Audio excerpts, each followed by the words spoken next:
Pendurado uma coisa que eu acho interessante, porque o Paulinho fez uma observação, que geralmente é uma observação do senso comum, A gente fala assim, mas a doutora até brincou assim, não tem Zé da Penha, não existe uma lei que proteja ou que faça isso.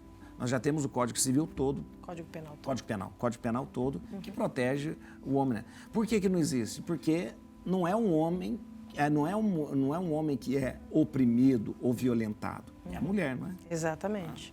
Exatamente. É na condição da fragilidade da mulher, do gênero. Até biologicamente a gente falando, né? Existe uma diferença de força, existe uma diferença. Então não é que a pessoa do gênero masculino esteja descoberto. Justamente. Nada vai acontecer. Não, existem crimes de lesão corporal, existe. Agora, como eu comentei, a gente estava comentando aqui, né? Infelizmente, existem mulheres que se utilizam dessa possibilidade de ter o crime íntimo, se a gente quiser dizer assim, e ela faz com que o homem passe por algumas situações que ele não fez. Sei. Né? Então, assim, às vezes acusa o homem de ter praticado um estupro, acusa de ter batido e ela mesma se arranha. Outro dia ocorreu uma coisa muito interessante. Né? Teve uma vez que eu atendi uma pessoa que ele tinha uma medida protetiva contra ela e ela não deixava ele ver o filho. Então ela chegou, bateu na porta e fez, eu estou aqui com o teu filho. E ele foi abrir porque queria ver o filho tinha um mesinho, mas não era. Ela estava sozinha, entrou, arrebentou o apartamento dele inteiro, riscou ele inteiro de cima a baixo. E quem foi preso foi ele. Foi ele. Então é tipo assim, pode a grosso modo parecer injusto, mas não é. Porque esse é um evento, mas são maiores os eventos de mulheres que padecem do tipo de violência que ela não consegue se defender. Então, né? por isso é necessário uma delegacia da mulher, é necessário uma lei exclusiva para a mulher. A gente estava conversando, mais ou menos, não existe, como a gente falava, o racismo, né? As pessoas falam, né? Não existe o racismo inverso, né? Que a gente fala, se você diz para o outro, seu negro, querendo, é racismo. E se eu disser, sua loura, não é. Por quê? Porque o negro é que não é uma agressão, exatamente. O negro é que foi agredido. Então, existe essa estrutura e esse racismo estrutural. Então, não existe essa história de que, então eu também vou ficar chateado se você me chamar de branquelo. Não. Posso te chamar de branquelo, sim. Né? Posso chamar, porque você nunca foi oprimido por causa da sua raça e da sua cor. Né? Não existe feminismo estrutural. Não existe, como machismo estrutural, né? Não existe então, feminismo assim, estrutural, existe um machismo estrutural. Se a gente fala de estrutura social, a gente precisa mudar na estrutura para poder mudar a sociedade, né? Então... Agora, você tem a sua fundação acolhe as mulheres nessa situação. Então, na realidade, a nossa fundação trabalha com várias mazelas sociais, né? Então, a gente apoia vários projetos sociais, Sim. entre eles projetos que acolhem essas mulheres. E justamente nesse momento, primeiro educando, acho que educação é tudo, mostrando para elas quais são os tipos de agressão, o que ela não pode permitir. E isso já deve começar na escola, inclusive, né? Porque não tem que educar só as mulheres, tem que educar os meninos também, né? Os meninos e as meninas. E depois você acolhendo essa mulher, eu falo que é o D0, né? O dia que ela resolve fazer a denúncia e sair de casa sozinha ou com seus filhos. Então, a gente apoia justamente essas casas de acolhimento que elas vão. Até estava conversando com a doutora aqui que o marido não sabe onde é e ele não pode saber porque ela tem que sentir segurança. E são histórias absurdas que a gente ouve. Então, por isso que tem que ter leis que suportam a mulher ali naquele momento, porque ela tem a fragilidade física, a mulher, 99% dos casos, tem menos força física do que o homem, e cultural. O negro, a gente precisa de leis para a proteção dos negros, porque eles culturalmente são oprimidos. Sim, leis de proteção para as mulheres, porque elas culturalmente são oprimidas. Então, enquanto houver essas disparidades na sociedade, a gente precisa de leis para diminuir. Na estrutura da sociedade. Exatamente. Tem uma pergunta aqui. Observação. É uma observação.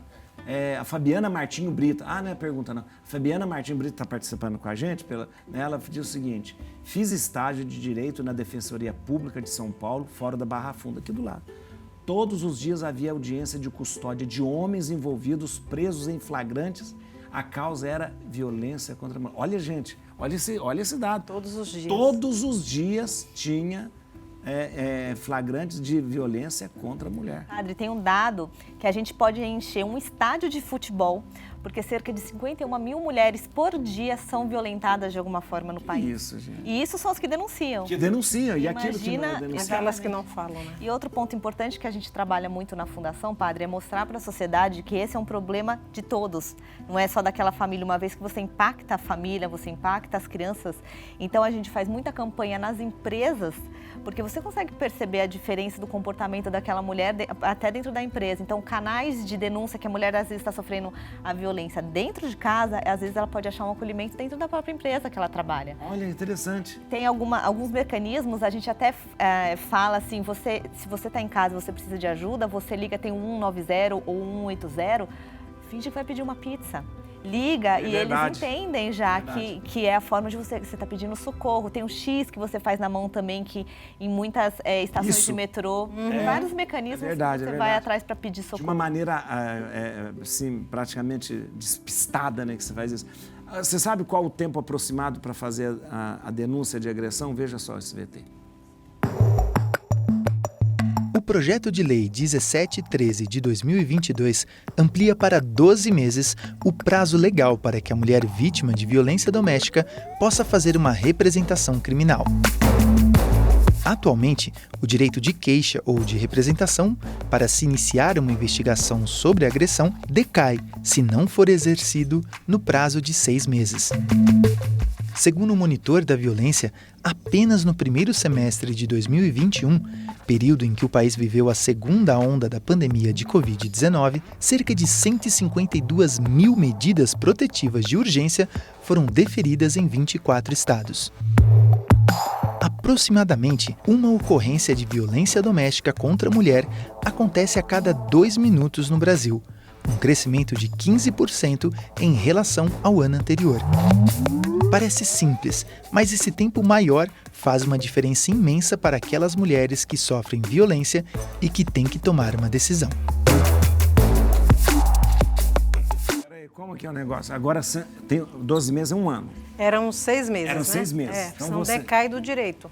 Ah, tá. Então, ela não tem mais direito de falar nada sobre aquela representação, porque é uma questão muito pessoal. Então, você quer representar, você quer fazer com que essa pessoa seja punida, né? Então, a lei permite que ela queira ou não. Tá.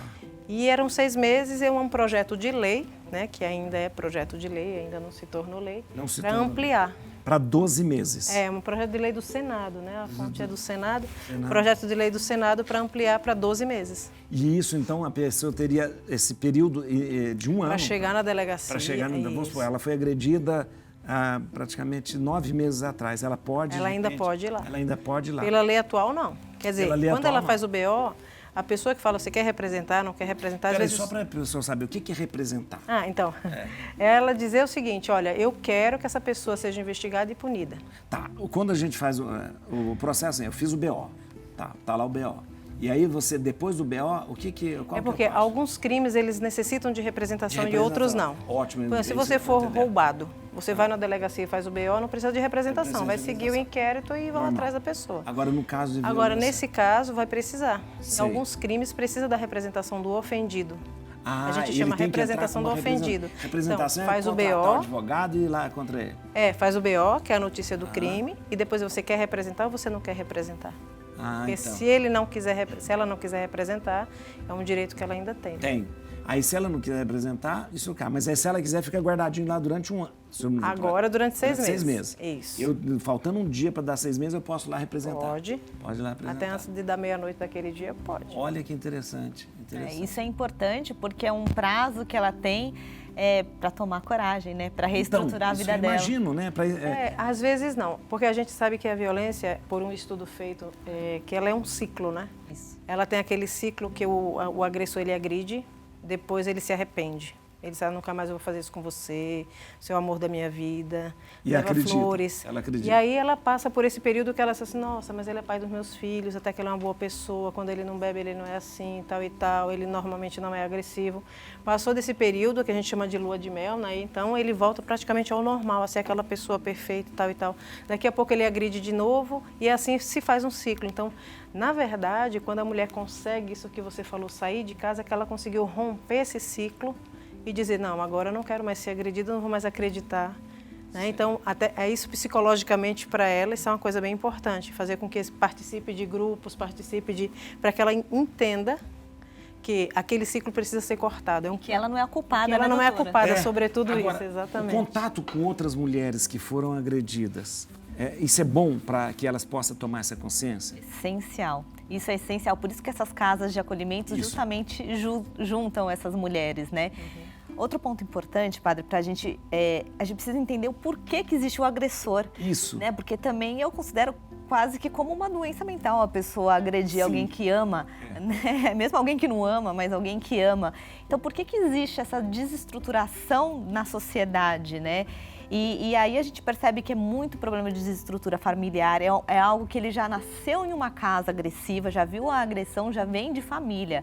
Então é algo, por isso que eu falei mais uma vez, é algo a ser trabalhado desde a infância, desde a criança, principalmente em cima do menino, ele entendendo como deve se tratar uma mulher com respeito e ele também deve receber respeito, isso deve ser algo mútuo. Então é um problema tão complexo na sociedade que você acolher a mulher, você resolve aquele problema, mas você não resolve os demais, você não vai na raiz, né, que é justamente trabalhar no diminuir a miséria, diminuir as desigualdades sociais e trabalhar ali na educação infantil, né, para você melhorar os problemas familiares que a gente tem no Brasil muito fortes, a miséria, a pobreza. Essa coisa do homem também achar que sempre pode fazer o que quiser com a mulher. Natural. Por exemplo, minha mulher, minha esposa, o meu e tal. Uso capião. Uso capião, é verdade, é verdade. E essa coisa dessa divisão muito que a gente traz da família patriarcal. A mulher tem esse papel, o homem... Aliás, a palavra, só para que as pessoas... Olha que interessante, a palavra tem uma coisa... A palavra patrimônio e matrimônio. Matrimônio. Isso vem do latim, pater munis e mater munis. Né? A gente considera patrimônio o dinheiro, as propriedades. Então, munus, em latim, é missão. Pater munus, missão do pai. Qual é a missão do pai? Arrumar dinheiro, prover a casa, arrumar isso.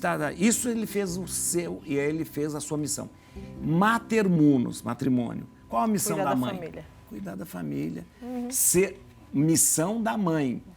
Cuidar da família, cuidar dos filhos, cuidar do coisa. O pai paga. E essa visão patriarcal fazia o seguinte, eu dei o dinheiro, pronto. Eu botei o dinheiro em casa, então eu posso ter amante, eu posso violentar minha mulher, eu fiz o meu papel. Mas hoje em dia muitas mulheres trabalham, praticamente todas. Então muita violência sai justamente daí. Porque o ele homem... recebe menos, ela recebe mais dentro de casa. Mas ele não aceita isso pode ser um gatilho para que a violência comece a ocorrer. Justamente. Especialmente aquela violência psicológica. Tá, você ganha mais, mas você não é essas Coca-Cola todas, não. Né? Você não está valendo tudo isso, não. Então, assim, estão te pagando errado. Alguma coisa está errada, né? Interessante. Diga não à violência, hein? Veja agora o projeto 5760, que trata sobre a triste realidade de violência contra a mulher. Veja só. Hoje eu recebi flores. Não era o meu aniversário ou algum dia especial. Na noite passada ele me bateu pela primeira vez. Mas eu sei que ele se arrependeu e que não queria fazer isso. Porque hoje ele me mandou flores. Hoje eu recebi flores. Não era o nosso aniversário de casamento ou algum dia especial. Na noite passada ele me jogou na parede e começou a me sufocar. Tudo parecia um pesadelo. Eu não podia entender o que estava acontecendo. Mas eu sei que ele deve estar arrependido. Porque hoje ele me mandou flores. Hoje eu recebi flores. Não era o dia das mães ou algum dia especial. Na noite passada ele me bateu de novo. E foi muito pior que todas as outras vezes. Eu não sei o que farei se o deixar. Mas eu sei que ele deve estar arrependido. Porque hoje ele me mandou flores. Hoje eu recebi flores. Hoje foi um dia muito especial. Foi o dia do meu funeral. Na noite passada ele finalmente me matou. Ele me bateu até eu morrer. Se eu tivesse tido coragem suficiente e força para deixá-lo, hoje eu não teria recebido flores. Nossa Senhora, que nossa... Forte. Forte mesmo, hein? E é verdade, a gente É acabou do de falar ciclo que eu acabei de falar. O ciclo que acabou de falar. Eu faço a violência, depois eu me arrependo e vai acreditando e vai acreditando. O poder de persuasão ali é muito grande também por causa da vulnerabilidade da situação da mulher também. Né? Exatamente. E não há, padre, não há amor onde há violência. Isso. Então a gente precisa falar, é obsessão. Um homem que faz isso é um homem já culturalmente danificado. Para ele se recuperar disso, se houver alguma recuperação, tem que ser um trabalho muito profundo, com Deus, com psicólogos, com cientistas atrás, para ele se recuperar. A mulher não pode acreditar que um buquê de flores é um sinal de solução. Aconteceu uma vez a violência, ela só vai piorar. Então, onde há violência, não há amor. Não há amor, não tem como ter. Por que muitas mulheres não deixam o companheiro na primeira agressão? As duas vão responder. Carol. É justamente esse apanhado de coisas que a gente falou aqui, né? Primeiro porque ele fala que foi um erro momentâneo, às vezes joga a culpa na mulher, né? A gente falou muito isso. O agressor sempre tende a jogar a culpa na mulher. Não, mas aquela situação, você me deixou fora de controle, ou então eu bebi, não vou fazer mais. Então ela vai acreditando, porque no dia a dia ele é um bom companheiro nas outras ações, né? Mas de repente vem uma ação de agressão aqui pequena, outra pequena ali, quando vem para as vias de fato, que é a agressão física, né? Então acho que em primeiro lugar é ela acreditar que ele vai mudar. E eu acredito que também, além disso, né, se tem filhos, então na relação, fica ainda mais difícil, né, dela sair, porque ela vai acreditar que a culpa é dela, nunca é dele, e que ele às vezes é até um bom pai para os filhos, porque às vezes é mesmo. Para os filhos eles fazem tudo, mas eles com a mulher eles têm essa relação. Essa coisa de jogar a culpa na mulher é uma jogada do diabo, porque o homem consegue fazer isso. Até quando a gente fala em casos de estupro, né, padre? Ele joga a culpa porque ela estava com uma sainha curta. Porque ela estava com a saia, porque ela quis se mostrar, porque ela estava... Então, vai andar de burca, então, não tem jeito. Né? Ou seja, a mulher não pode, então... Ah, mas olha a boca que ela tá, olha o batom assim, que ela... No fundo, o Islã que tem razão. Agora, mas como que consegue convencer? Olha que coisa. Tem mais uma pergunta? Ah, não, pensei que era uma pergunta. Deixa eu ver, tem mais. Agora, estou dando minha mão. Você sabia que existe uma lei que obriga o síndico a denunciar violência doméstica? É verdade. Esse dia, onde eu moro, tinha uma coisa no elevador. Tinha coisa no elevador escrito que tem que denunciar, Veja o SVT. Em novembro de 2022, entrou em vigor no estado de São Paulo a lei que obriga os síndicos a denunciarem a violência doméstica e familiar contra mulheres, crianças, adolescentes e idosos em condomínios, sejam residenciais ou comerciais. De acordo com a lei, síndicos ou administradores devem informar casos de violência, mesmo que aconteça na área comum ou dentro dos apartamentos. A denúncia pode ser feita por telefone ou aplicativo, se possível, identificando vítima e agressor.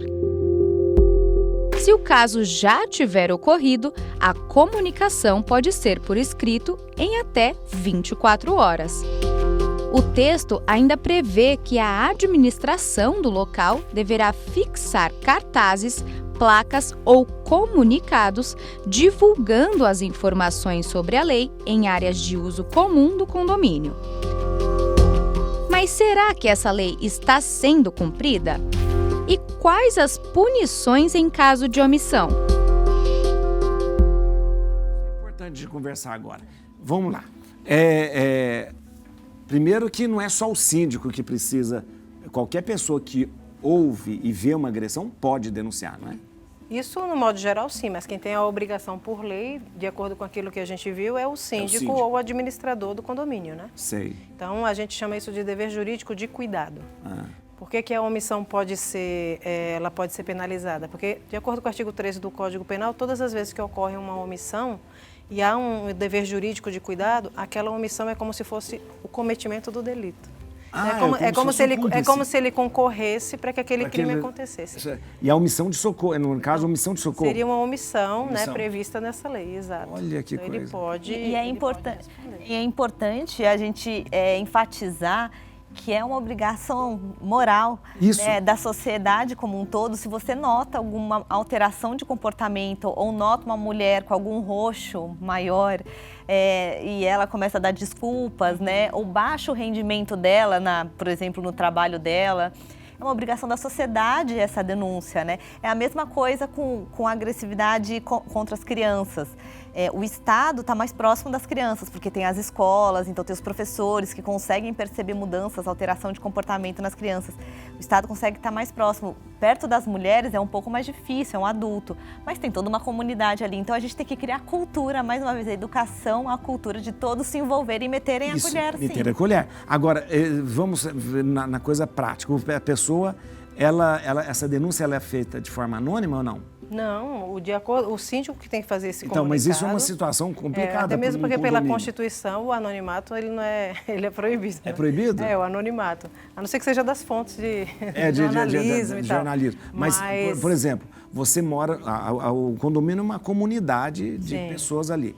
Você faz uma denúncia e você vai todos os dias encontrar com aquela pessoa que você denunciou. É uma coisa complicada. Sim. Uma coisa complicada, né? Você vai encontrar e ele pode falar assim, você me denunciou. Inclusive, qualquer pessoa pode prender uma outra em flagrante delito. Qualquer pessoa? Qualquer pessoa da sociedade. Então, realmente, não precisaria, teoricamente, nem de uma lei para dizer, olha, síndico, você está obrigado, administrador, você está obrigado. Porque já existe essa lei. Porque qualquer pessoa pode, mas é justamente são essas implicações no desenrolar da situação, né? Eu vou ver aquela pessoa todos os dias, vou ter contato com ela, vou entregar o boleto do condomínio para ela. É verdade. Mas, porque é importante a gente falar muito sobre esse assunto, né? Esses casos que a gente viu aí, até dos jogadores de futebol. Isso! Apesar de serem casos chocantes, eles foram importantes para jogar a luz nessa situação. Você está falando do caso do Robinho na Espanha? Também, isso. Daniel Alves na Espanha. Daniel Alves. Robinho não, do Robinho, Daniel. Teve do Robinho. O Robinho também teve também. Foi lá. Do Robinho foi na Itália. Daniel Alves foi na Espanha. Isso, que a moça entrou no banheiro da boate, aquela coisa toda. Isso, exatamente. E o importante aí é que ela percebeu que ela estava, porque ela queria parar em certo momento. Se ela quer parar, tem que parar. Acabou. E isso fez o quê? Agora, vários estados no Brasil, aqui em São Paulo, eu sei que sim, estão fazendo movimentos de leis, né? Vai lei em cima de lei, mas a lei pelo menos começa a criar uma cultura, né? De dentro das festas, dos bares, das baladas, até os próprios funcionários serem treinados para identificar esse tipo de situação. Que não é não, né? Eles fizeram uma lei lá com um protocolo. É isso. E esse protocolo foi obedecido e por isso foi descoberto. Também do Big Brother. Era isso que eu ia falar. Do Big Brother. Foi semana passada, não foi? Foi. Do Big Brother, que a moça veio do México, né? Isso. E o moço passou a mão. Um passou a mão, o outro obrigou a beijar. Beijou a força, né? Beijou a força. Ou seja, isso... E não foi ela que denunciou. E não foi ela... Aliás... Isso é ela se sentiu culpada. Ela sentiu... E ela não percebeu que estava sendo abusada. Eu acho que eu não percebi muito a sensibilidade em relação à mulher pela mesma emissora. Entendi. Porque se é uma situação que ela se sentiu incomodada e ela foi falar lá onde se chamam de confessionário, se é confessionário, é confessionário. É confessionário, né? Todo mundo tá vendo. Ninguém fica publicando o confessionário, né? É verdade. Então, acho que não deveria, nesse aspecto, publicar o que ela falou e punir quem fez. Porque o que aconteceu? Depois alguém disse, não, olha, foi uma armadilha que fizeram. Não, mas ela estava querendo porque ela estava bebendo. Culpa da mulher. Culpabilizando ela. E um deles conseguiu mais de 500 mil seguidores. Por causa disso? Por conta disso. Olha, assim que ele foi mandado embora, ele conseguiu seguidores. Ou seja, saiu no lucro. Saiu no lucro. Então isso. Para ele voltar. Você está brincando, Rodolfo? Rodolfo falou que tem uma campanha na internet para ele voltar. Agora eles estão fazendo lá uma casa que eles vão fazer voltar dois integrantes. Casa, não é? Agora acho que ontem como isso. Eles voltarem. Esse Big Brother já teve racismo, racismo religioso, que aquele, um médico, Fred Nicásio, ele era do candomblé e foi praticamente agredido. Já teve abuso, né? Ou seja, tá faltando o quê? Estava faltando isso que aconteceu agora. E é impressionante isso que vocês falaram, é interessante. Essa situação da mulher, ela estava sendo abusada e ela não percebeu que estava... Então. E quem estava assistindo percebeu. E isso não era antigamente, eu digo antigamente, não muito antigamente, era só uma importunação sexual. Tanto é que o crime é importunação sexual. Era uma contravenção penal. Ou seja, era um crime de menor potencial ofensivo. Não estava dentro do Código Penal. Não estava. Lembra aquela situação do rapaz na Paulista que passou no ônibus e... Isso! Pronto, depois daquilo ali foi que saiu, ele disse que ele aprontou ainda mais umas 4 ou 5 vezes. No ônibus que ele ficou até ejacular. Ejaculou numa passageira. Exatamente. Foi a partir dali, é verdade. Então, é verdade. aí eles tiraram lá da lei de contravenção, que são os delitos, né, com menor potencial ofensivo, então a reprimenda é muito branda e tal, e colocaram no Código Penal. É crime? É crime agora. Então Eles saíram de lá com essa... Porque foi visto por todo mundo, né? Sim. Então, se qualquer um da sociedade pode, os patrocinadores disseram, opa, a gente não quer o nosso nome associado a essa circunstância. Exatamente. É importante a gente falar que muita gente assistindo vários casos que a gente consta como abuso, vai falar, é exagero. Só que assim, eu detesto qualquer tipo de extremismo, mas tem alguns extremismos que são importantes a gente falar, como a gente exagerar teoricamente em um assunto para jogar luz no assunto.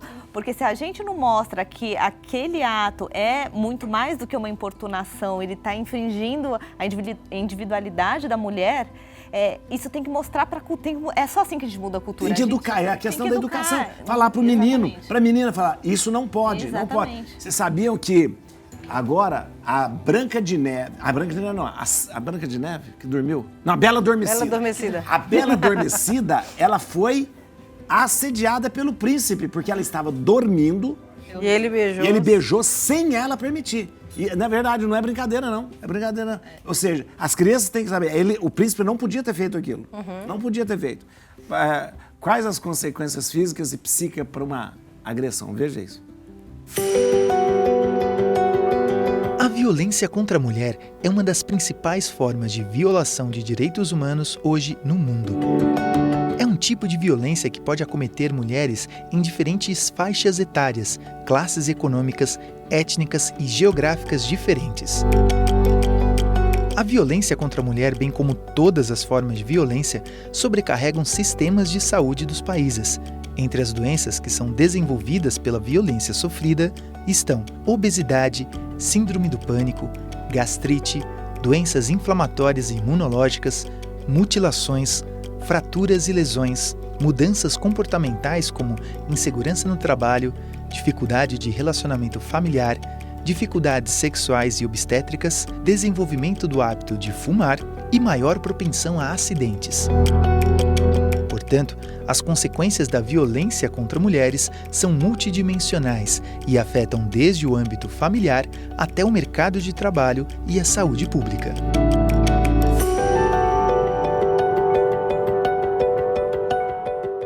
Olha, o assunto é tão importante, a gente conversa, praticamente a gente passou 1 hora aqui, mas eu acho que temos que passar mais e conversar mais. Eu queria agradecer vocês. Nós não conseguimos chegar ao final de tudo que a gente queria falar, viu, gente? Mas eu quero agradecer a doutora Carolina Costa, que é advogada, professora, né, e professora até do Everaldo aqui. Na Faculdade Estácio de Carapicuíba. De Carapicuíba, né? Muito bom, foi a faculdade. Aqui, ó, da Universidade Estácio de Carapicuíba. E eu queria agradecer. Você vai seguir a doutora Carolina Costa no Instagram, @c.cadvocacia. Isso. Cadvocacia. Isso. c.cadvocacia, tá bom? c.cadvocacia. E você pode entrar em contato também pelo e-mail, cmacosta.adv@gmail.com. Exato. Né, doutor? E também a Carol, A Carol Curimbaba, olha o nome dela, Curimbaba. Curimbaba, que significa guerreiro, né?